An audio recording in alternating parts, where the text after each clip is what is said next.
Welcome to the Black Queens on Stage podcast, presented by Black Literature and Art Queens Network, where we bring our queens to the stage.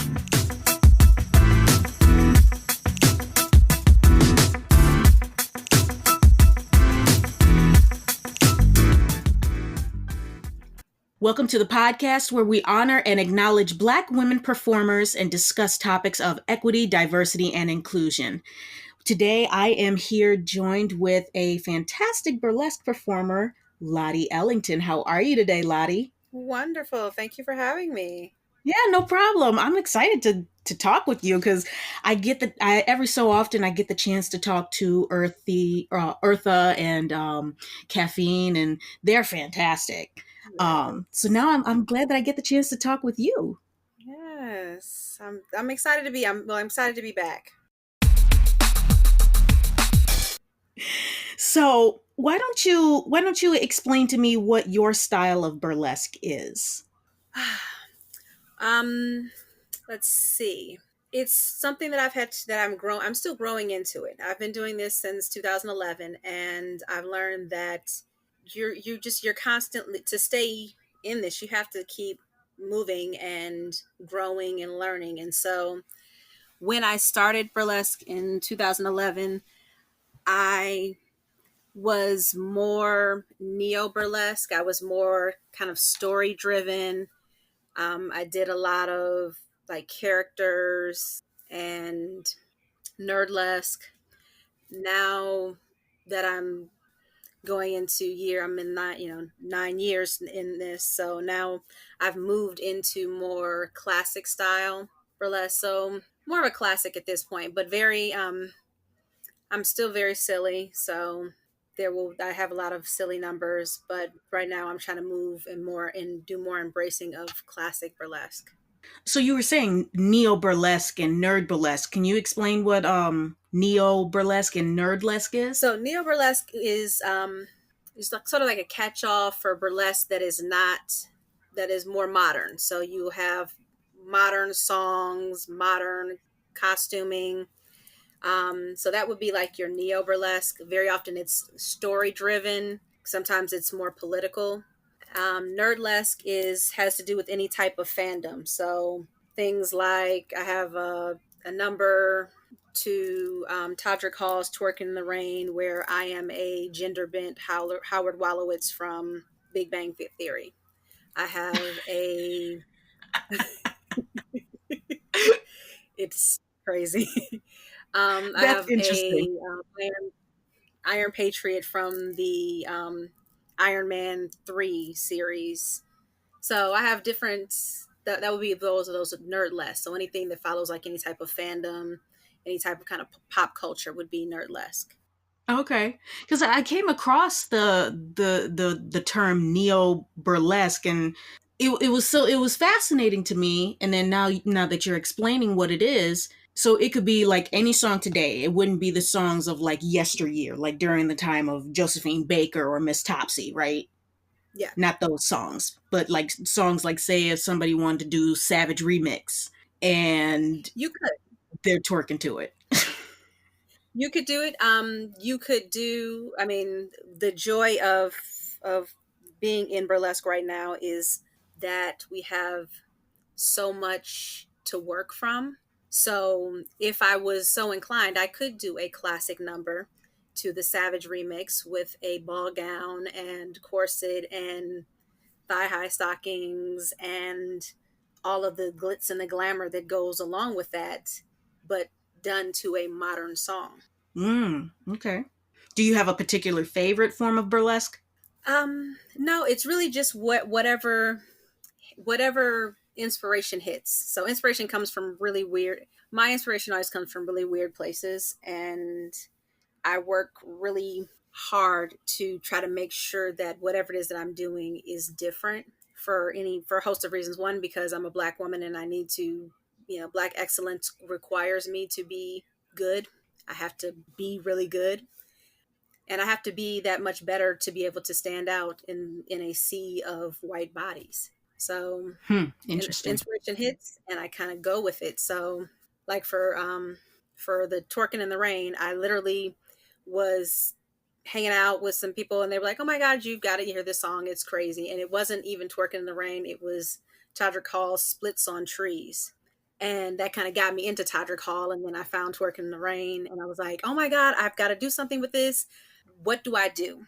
So I had a song, but I didn't have anything else. And at the time, I had been watching Big Bang Theory had started. It was in the syndication, so I was like, I was watching that every day after work, and so I was like, oh my God, what if Howard Wolowitz is arguing with his mother about going someplace in the rain? And once Howard gets outside, realizes, hey, I should twerk in the rain. So that's how that kind of just came about. And then, I was like, oh my God, that would be cool to strip out and have on a dickie. So I have a dickie on underneath my shirt. And I had, I had to get men's underwear to wear because Howard Wolowitz, and of course they have NASA on them because his biggest thing in his life was to, become an astronaut. Mm-hmm. So it was really just kind of like this number series of things that like, okay, pull this, pull this, pull this, pull this. And then I kind of just pulled them all together and came up with this thing that is Twerking in the Rain. And there's plenty of people who have done routines to Twerk in the Rain, but I wanted to make sure that it was unique and it didn't just follow everyone else. Right. I get you. I've recently started looking at some burlesque stuff, as particularly when I started my organization BLAQN and starting this podcast and coming across so many different forms of burlesque. It's it's incredibly interesting. I'm a cosplayer myself, so when I first came across nerdlesque, I was pretty intrigued, to say the least. There are a lot of cosplayers that do burlesque. Mackie Hines does. I'm sorry, Maki Roll does. She started with cosplay and she does amazing nerdlesque. But she's able to kind of been able to bridge that gap between her cosplay and then burlesque. Mhm. So she's really amazing at it. There are a lot of then We Are Everywhere. There's Blurred Nation, black nerds all over the place. So wherever you have a black nerd, you're most likely going to have some nerdlesque happening. That's great. I love it. I love it. I love it all. I really do. So why don't you were talking about your how you infused a TV show into your burlesque performance. Why don't you tell us the process of preparing for an entire show? Like how do you pick a song? Like how do you know that song is the one?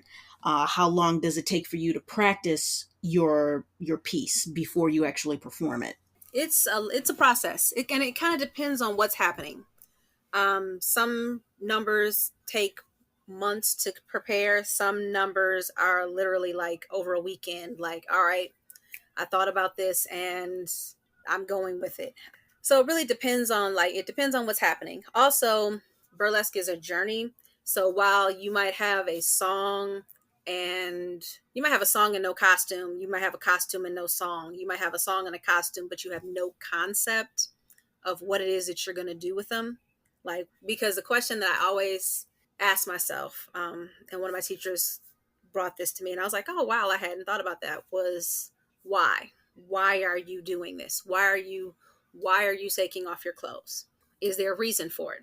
And so I try to make sure that if I'm doing anything that's nerdlesque or neo, that I have a why to drive the story forward, as opposed to just classic tends to be more about again the opulence, the dress, and fetishizing the mundane. So for like classic burlesque, it's, oh, I have a dress and it's beautiful, and I want people to see my beautiful dress.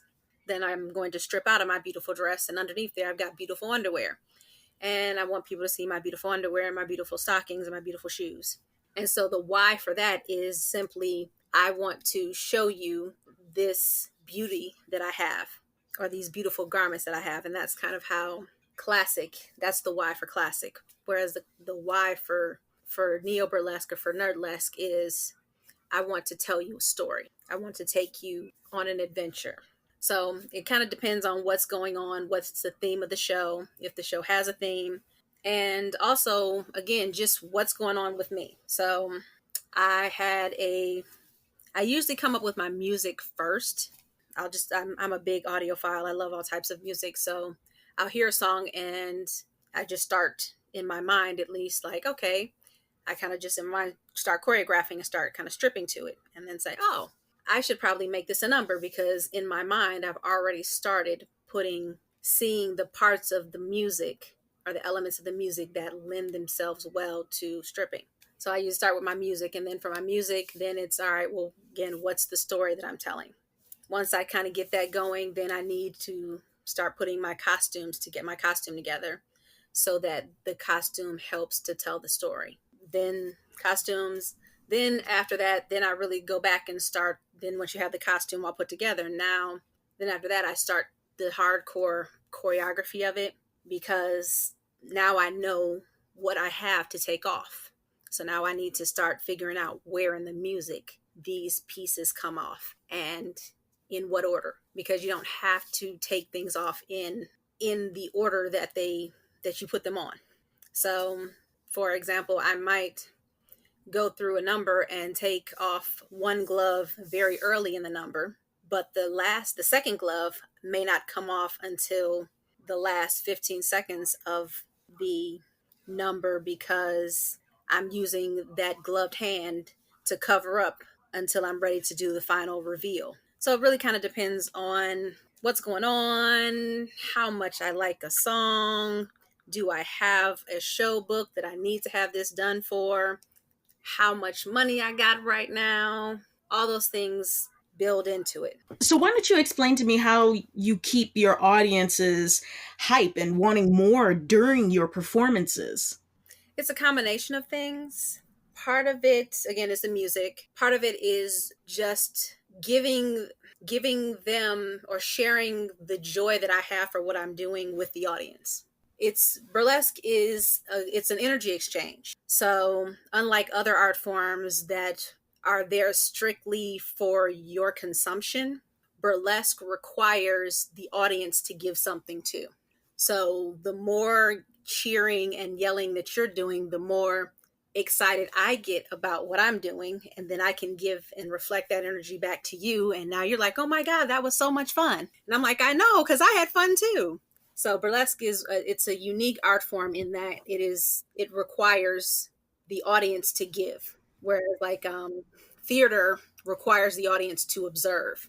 And musical performances generally require, they want the audience to listen to the music. But burlesque is like, hey, you got to come, when I come on stage, you've got to give me some energy, and then I'm going to give you energy back. Right. Yeah, now that I can definitely relate to, being an actress myself.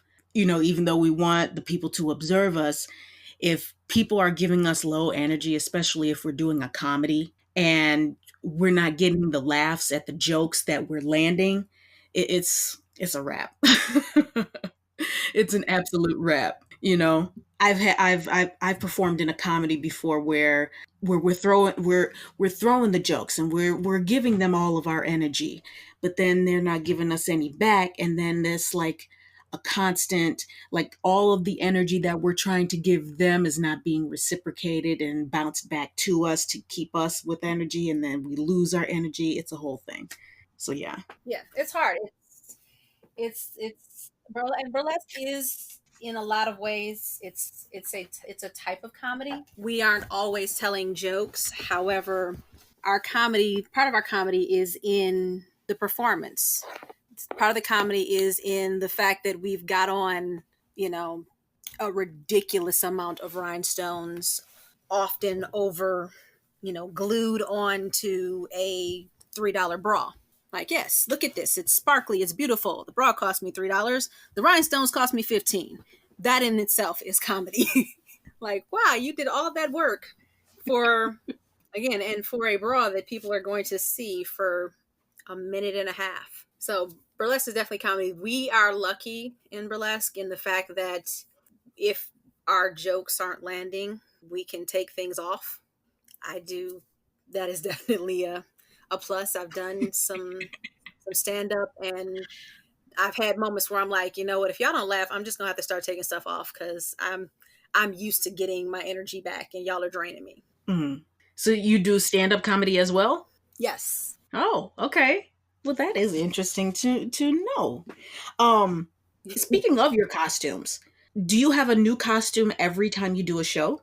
I have a stable of, I guess, I don't want to say stable. I have a wardrobe of costumes, and that this it's taken years to build, and so depending on the number that I'm doing, that I have the costume for that number, and I can just kind of rotate them out or decide what show I want to use which costumes for.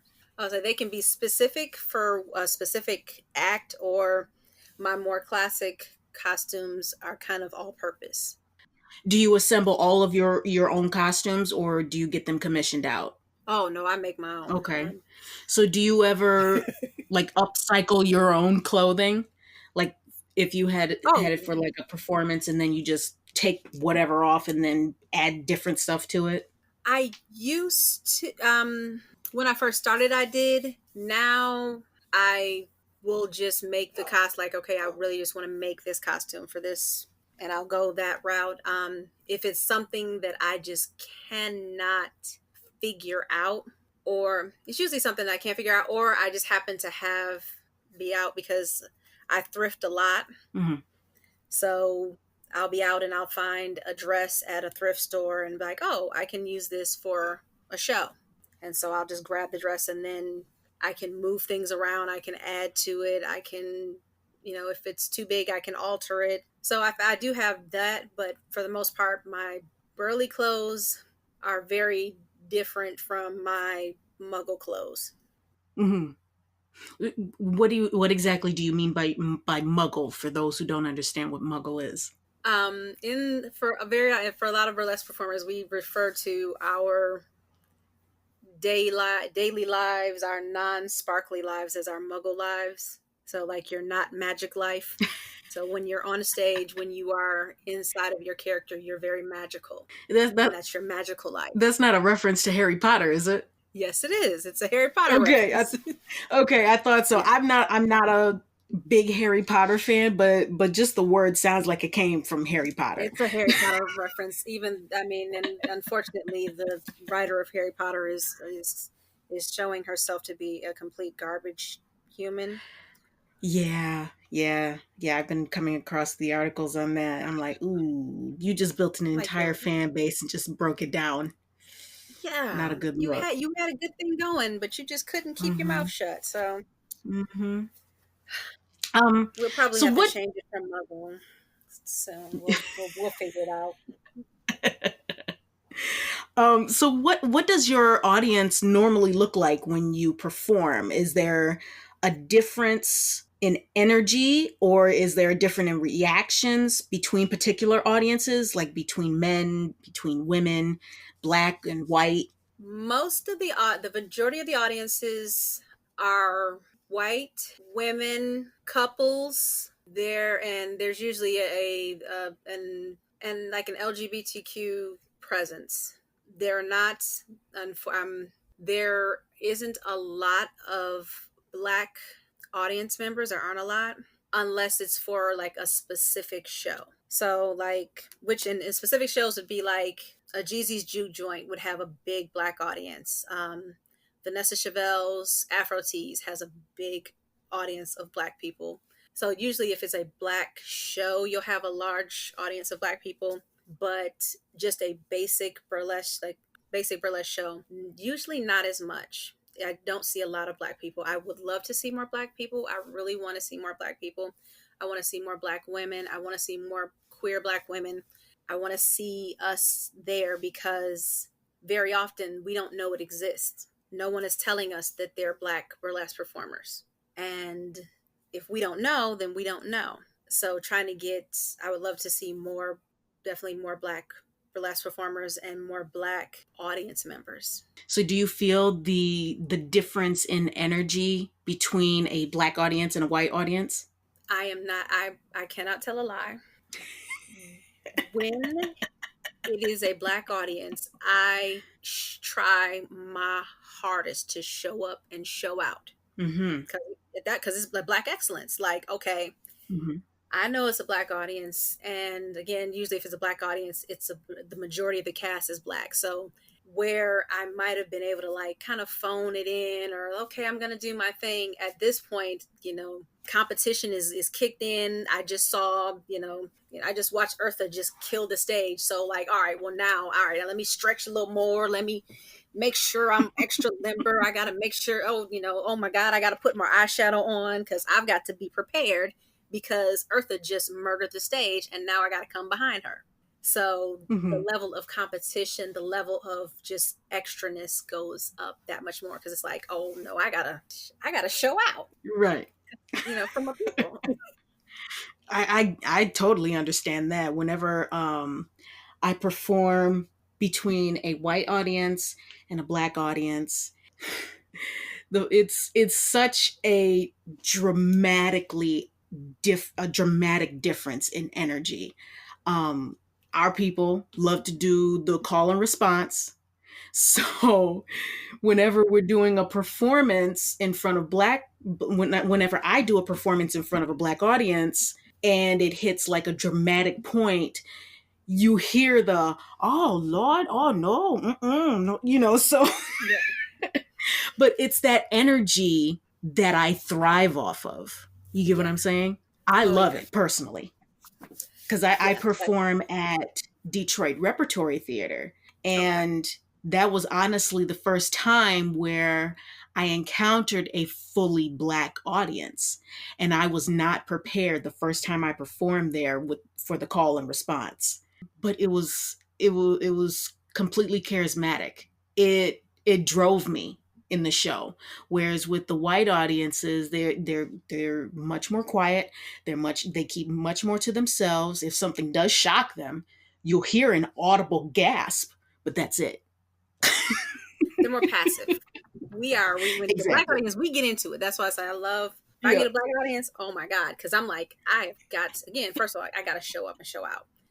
But second, Uh-huh. you just know, like, they know the story that you're telling. Hmm.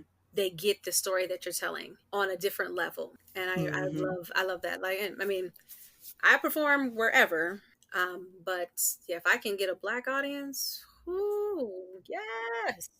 Have you ever seen any black burlesque performer do any nerdlesque stuff according to black TV shows? Like, say, if somebody did a performance to Living Single or something like that. I know that Chocolate City Burlesque did, they had a number to, it was in School Days, the girl group in School Days.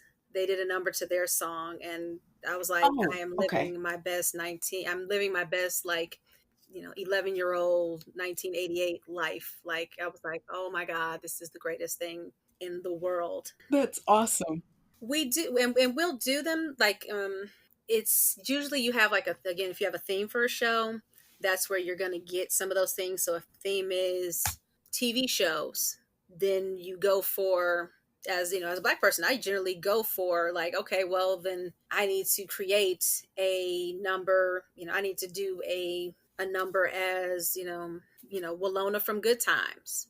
So you kind of go and you find, again, you find those opportunities where it's like, oh, I want to, I'm going to do a number, but I'm going to bring the culture with me. And I love those opportunities. I love that. I love that. I would pay good money to see that. Those are fun, and they are fun. I think the part is, first thing is being comfortable in yourself, being comfortable in yourself and being comfortable as a performer. Because very often you'll have a casting call will go out and we're looking for people to do numbers, of their favorite TV shows. And the producer has their favorite TV shows in their mind, which are not Hmm. necessarily or partly ever a TV show that I grew up with.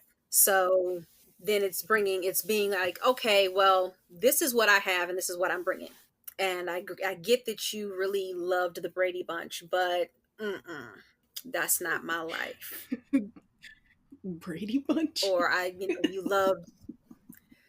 When I was very young, there was a show they did in Virginia, and it was the theme of the show. It was based off of the old TV show Hee Haw. Oh God.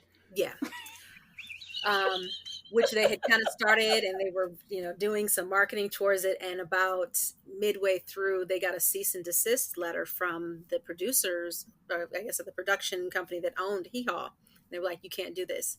So like then they had to go back and rebrand it and change it. The theme stayed the same, but they could no longer they couldn't use the name. Get out of here. So Wow. Hmm.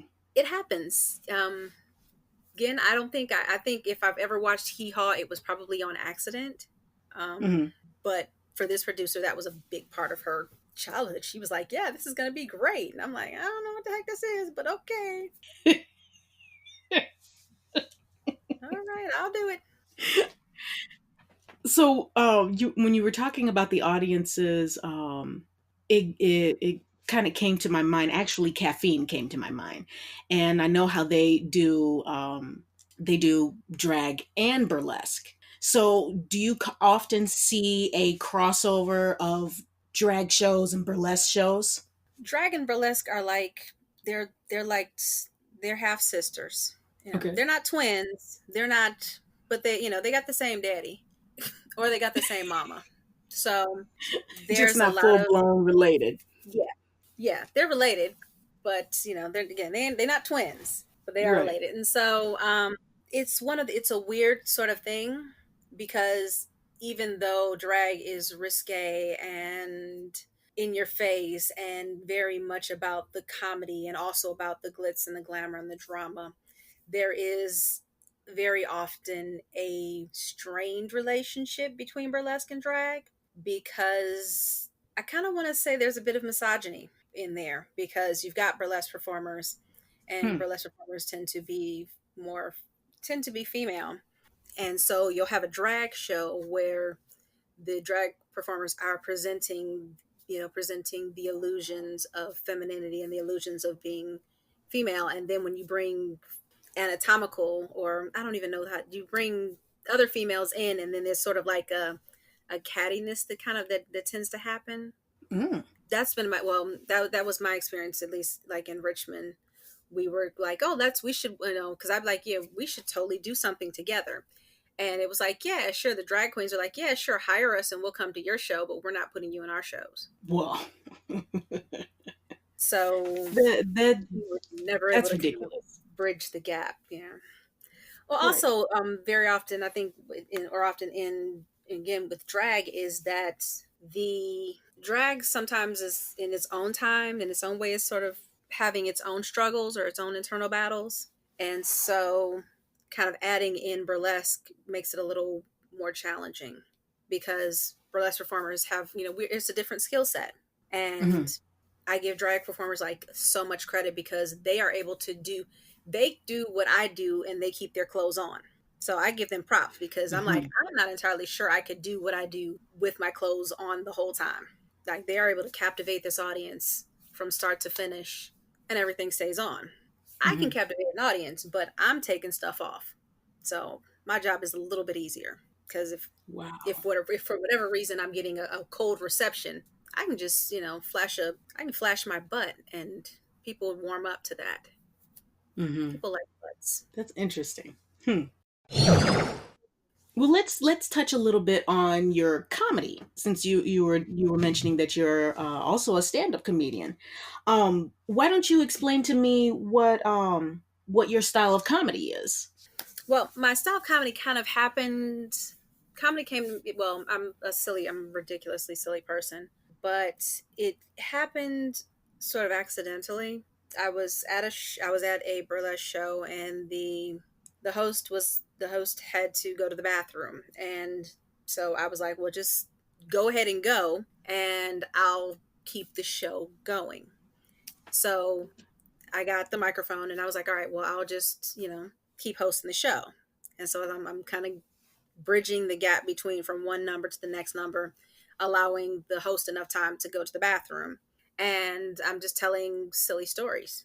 And so I'm more of a, like a storyteller than necessarily a joke teller. And so I just kind of was telling a story, tell a couple stories, and then they came back, and I was like, "Well, here's your microphone. I'm gonna go back and be a burlesque performer." And they were like, "That was really," afterwards people were like, "Oh my God, that was great. We love you. We love your hosting." And I was like, "Oh, well, I'm just being silly on, you just gave a silly person a microphone."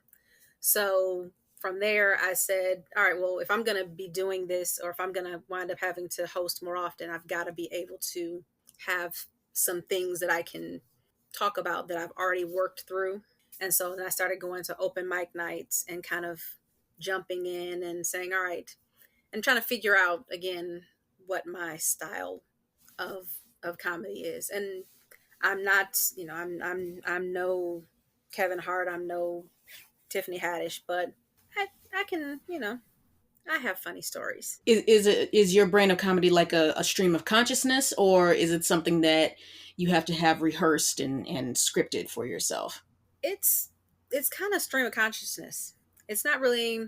I don't really. No, I don't think I rehearsed it. I think it goes in my mind, and I've been a silly person long enough to kind of know where the jokes are. Hmm. So I don't really have to worry about, am I hitting a joke, or is a joke gonna hit? I'm like, oh, I know that's funny because I've been silly a very long time. So, since we're talking about two very interesting art forms, burlesque and comedy are both dominated by white people. Burlesque is dominated more by white women. Comedy is dominated more by white men. Explain what it's like as a Black woman in burlesque and in comedy, what it's like to be you and issues that you have come across. In comedy, I'm I haven't had much. I haven't had any really anything too. I mean, I've bombed before, of course, but generally because it's so male dominated, they're excited to have a female that's willing to get up.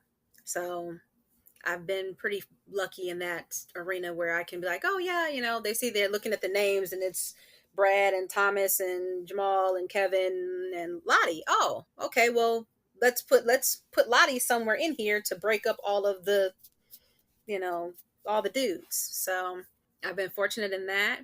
In burlesque, it's a little bit more of a challenge.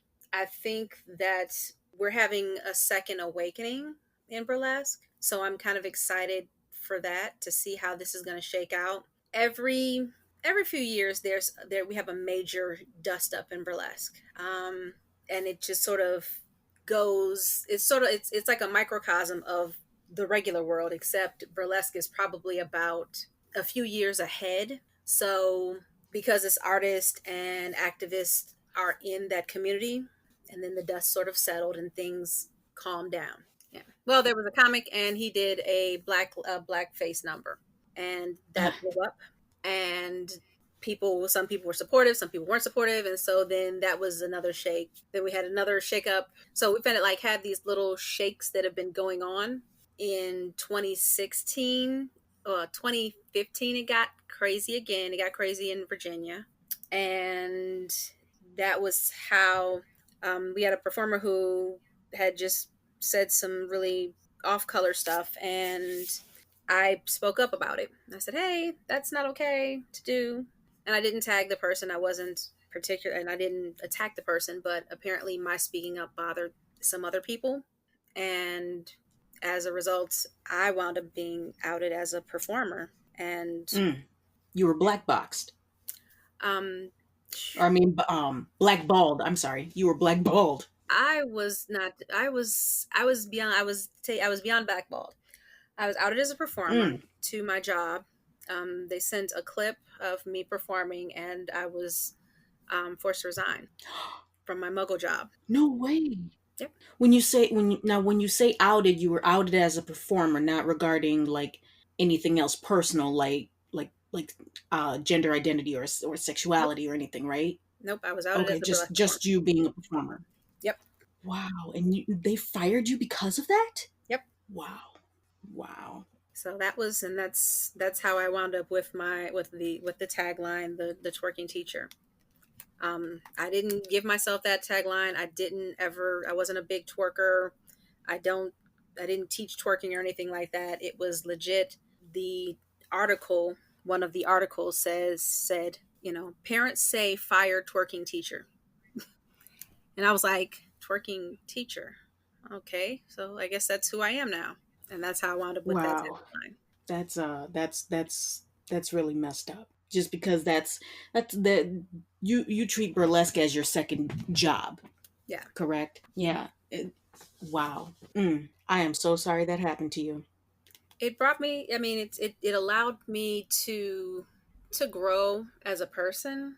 Hmm. It allowed me to get some perspective on some things in my life.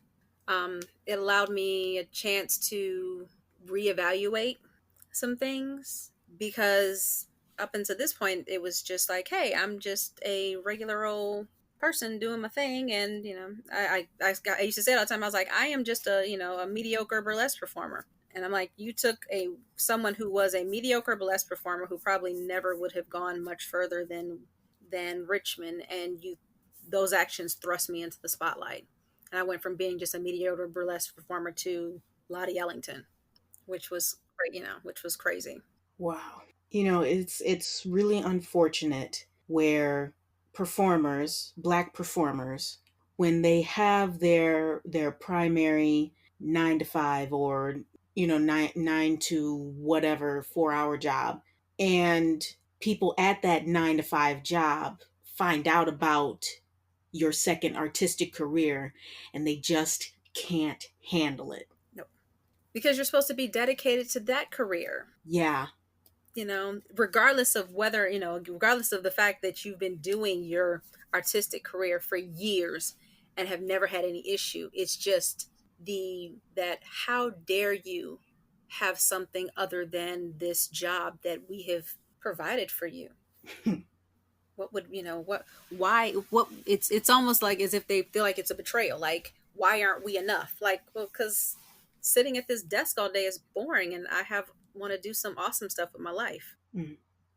I once had a supervisor who found out I was taking a summer intensive tap dancing class, and my supervisor said to me, "I can see you doing great things, great things," almost sounding like the orange piece of turd that's in office right now. "I see you doing great things. You shouldn't be doing some little tap dancing class." I was so mortified and so insulted by my supervisors saying this to me. Thankfully, I didn't listen to them. Don't never I do. went on ahead and took my little intensive tap dancing class. But and especially when you're constantly around these people, you see them more than your family, and Hmm. then they just completely crap all over your dreams. Yeah, because you had the audacity to have a dream other Yeah. than sitting at sitting in your cubicle, Hmm. typing and filing and filling out forms. Hmm.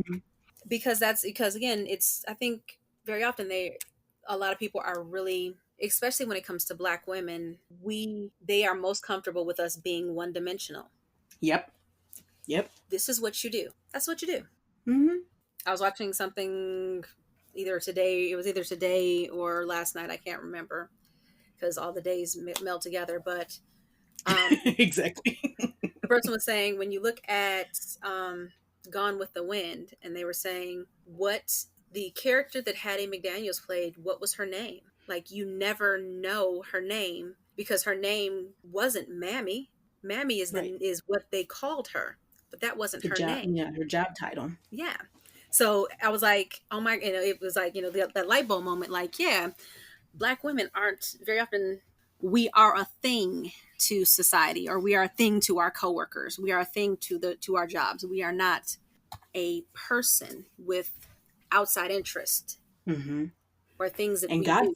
God forbid that you can't stay after and work overtime Oh no. because somebody else at your job is lacking and you got to pick up their slack. God forbid. Because if you tell them I can't, I have rehearsal, and then they get mad at you. Oh, Mhm. heavens to Murgatroyd! You can't do that. Why would you have a rehearsal? Right.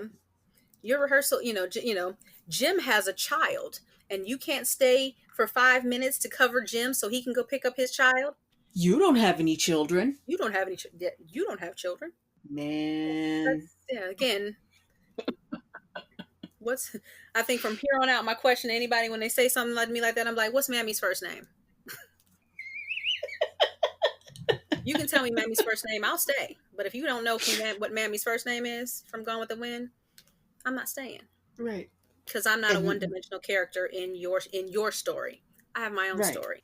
Now, why don't you tell me what kind of issues or stereotypes have you faced um, in burlesque and in comedy, and how did you overcome them? I am like again like so many other black burlesque performers. The surprise, again, always we are always the magical Negro, always Mm-hmm. someone's magical, special friend. Oh my gosh, I'm so happy to have you in my life, and you're always there, and you're always supporting me. And so, being that, being the glue that holds a community together, or the voice of reason in a community, and not for any, not because I think, not because I wanted to, but because I was also a lot older than a lot of my contemporaries.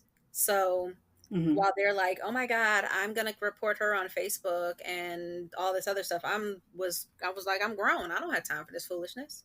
If you don't Right. like her, then just don't talk to her. It's not that deep. You don't have to try to Mm-hmm. ruin her reputation on Facebook. If she's that horrible of a human being, the world will figure it out sooner or later. Right.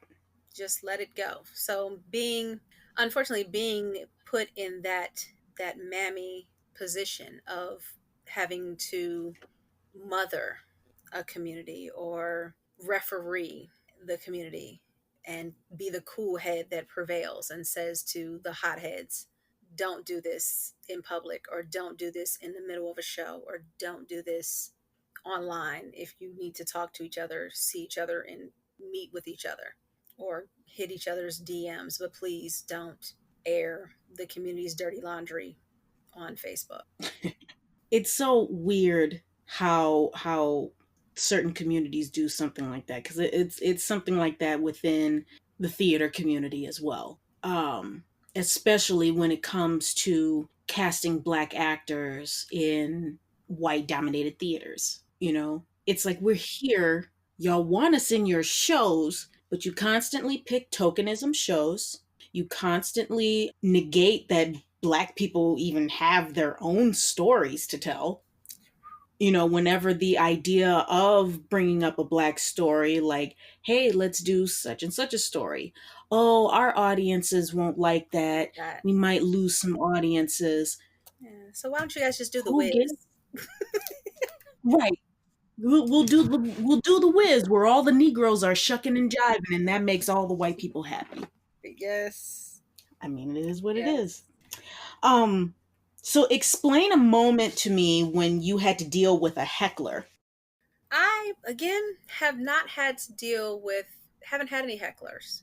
But again, I've Well, done that's like good. mainly open mic nights. So I haven't had any hecklers. I know in burlesque, as a host in burlesque, I've had to deal with, I guess with hecklers, but I do remind them that I have a microphone and people pay to see me on stage. They didn't come to hear you yell out dumb shit. So I need you to put something in your mouth before I do. Oop, oop, oop. She said And what that she said. generally kind of, yeah, that kind of brings it on down. I guess so. I guess so. So, how do you keep your mental health in check between performances? Performing is generally what keeps my mental health in check. Hmm. It is the greatest in the world.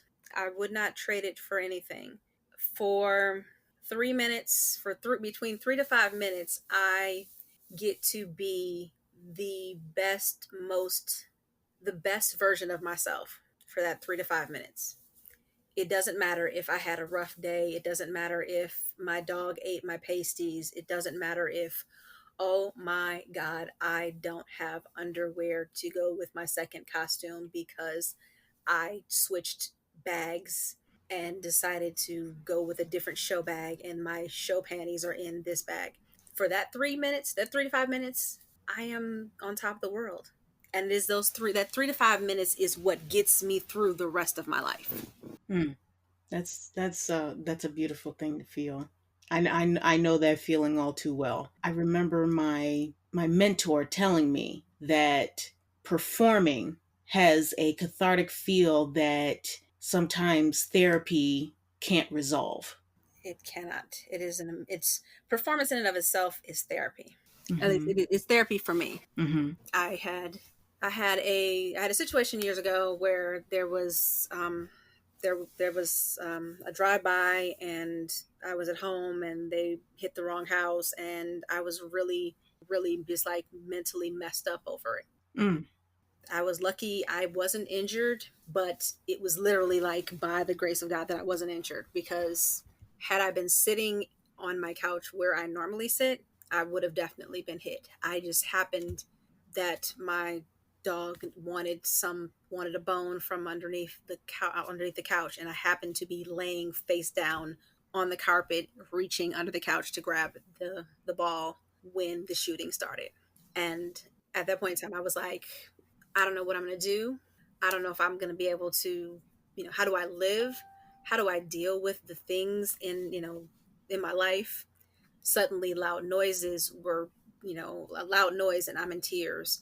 Just police sirens and I'm in tears. Like, it was just a lot. And I went to therapy and they were like, you have to find your safe space or your happy place. And I was like, okay, well, the only place that I have in my life is being on stage. That is the place where I am most safe, because I know Mm-hmm. while I'm on stage, no one can touch me. No one can hurt me. No one can throw things at me. If they did, there would be a whole crowd of people that would attack them. And so I started to use, if I got anxious, if I got overwhelmed, if I started to have flashbacks, I would just kind of sit and kind of curl up, and I would run over my burlesque numbers, run over the choreography, run over the songs, and when do I do this and when do I do that. And that's how I was able to, if I'm, even to this day, if I'm feeling very anxious, I just have to sit down and I go over the choreography for burlesque. And that's how I get through it. So it is, for some people, some people, oh my God, how could you say burlesque is therapy? I'm like, it is therapy for me. It's therapeutic and it's therapy. It saved my life once and it continues to save my life every day. Hmm. That's deep. That's really deep. So, what kind of advice do you have for aspiring burlesque and comedians? For comedians, I would say find your local open mics and go to them and just get on the stage and just do it. Just talk it out. You can be super funny to your friends, and then, but you've got to figure out if you can make what's super funny to your friends translate into something that's super funny to other people. So for a comedian, go find an open mic and just do it. And stick to who you are. You don't have to do what other people do. Mm-hmm. Yeah, stick to who you are. You don't have to do what other people do. I was starting and I was like, oh, I see everybody has notebooks. So maybe I need to have my stories in a notebook, and maybe I need to have, you know, jot my things down. And I tried that and I bombed so hard. And I was like, wow, that sucked. Maybe I shouldn't write my things, write this stuff down and go off of a notebook. Maybe I should just do like I've been doing, going up there and having a funny conversation. And so that's what I've been doing. I'm like, all right, I'm going to have a funny conversation. I'm not going to worry about sticking to a specific material or plot line. This is a funny conversation that we're going to have. And for burlesque, I say if you are a burlesque performer of color, find some other burlesque performers of color and talk to them. Hey, I want to do this. How do I do this? Help me do this, because we're here and we would love to help you. And do your research, and they will most likely, because that's just how Black women are. We like, girl, you need to go read a book. So do your research. Find out find out where does it come from? Where does it start? Don't get stuck, or don't let anyone pigeonhole you and tell you that you're just supposed to, that the only Black burlesque performer in the world was Josephine Baker, just because that's the only Black burlesque performer that that individual knows. There's such a wide berth of Black and brown burlesque performers. Lottie Ellington came out of Lottie the Body Graves and Tony Elling. I put their names together and came up with Lottie Ellington. Mm-hmm. So just Who Lottie just passed away. I just found out about yes, that. yep. Lottie passed in Mm-hmm. February, I think it was early February, mid February. Yep, Lottie passed. And I talked to Tony earlier last week. So yeah, there, and if you have a legend in your city, find them, talk to them, Mm-hmm. meet them. Did you get the chance to speak to Lottie the Body?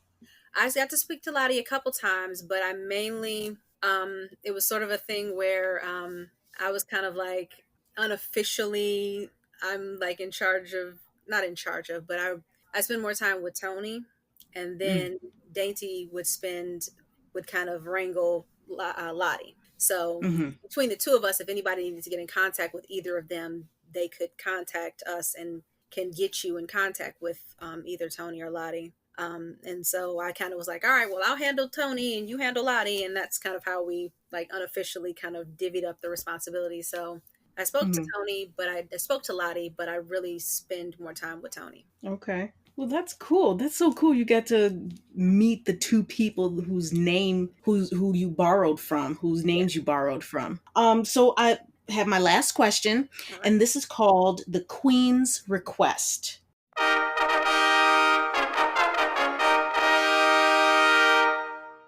Okay. Okay. And I would like for you to request one or two Michigan Black women performers of any art genre we should be keeping an eye out for. Saritaleonard. She is a fitness performer, but she's a fitness instructor, but she's also an amazing, talented dancer. And How do you spell her name? S-E.